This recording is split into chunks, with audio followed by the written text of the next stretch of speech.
Peace. This is a Meat Potato Sushi production starring myself, the Warrior Alchemist, and today's topic for the occult family is titles on this side and titles on the other side.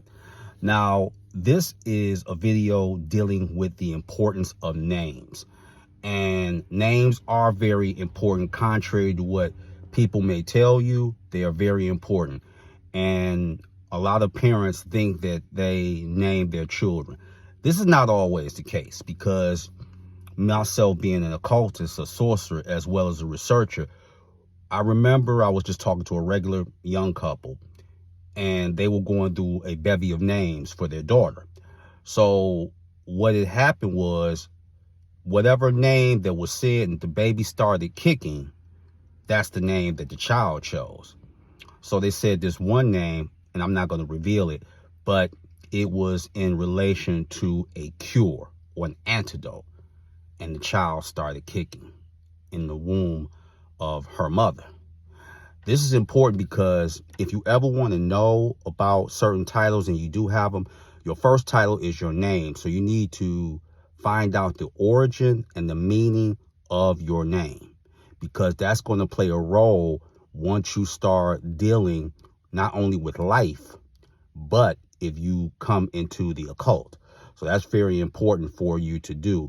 And the thing is this: there's good names and there's bad names. Let me give you an example of the bad names. Like, oh, that person, all they do is lie. Or she for the streets. See, these are titles. See, certain titles you want, certain titles you don't want. And I also want to say this, because this was a question that was put forth to me. So it's a question you wanted to ask, but you didn't know how. This isn't Hollywood when it comes to vampires. No one can make you a vampire. They can give an exchange of energy. Vampires are born, okay? This isn't Hollywood in them awful Twilight movies or Underworld. You're usually born a vampire. That's how that works. Now, when you go on to the other side, will you stop being a vampire on the other side? No, you will not. And I was told this personally. No, you won't. So that's the question that I really want to answer. And let's say you have a name that may be identified or is a known name of a particular goddess or god. That all that means is that you're an extension and you're a part of their cult or priesthood. That's all that means. And I want to say this. This is very important.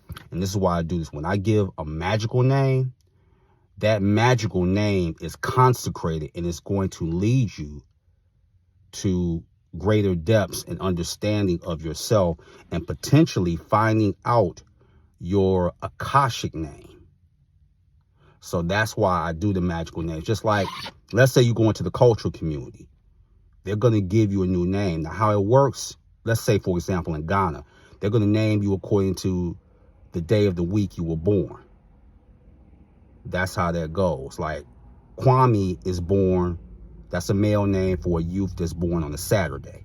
Whereas Nigeria, they do it differently amongst the people of Igbo land or Yoruba land.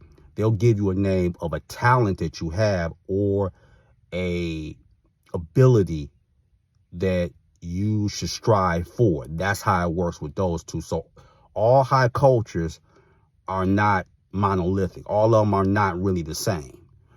And look at the election of Pope Leo. His name was Robert Prevost. But what they do, they gave him a different name. And along with that came what? A title.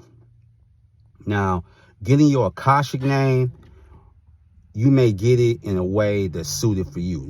Everybody's not going to get it the same as other people get it.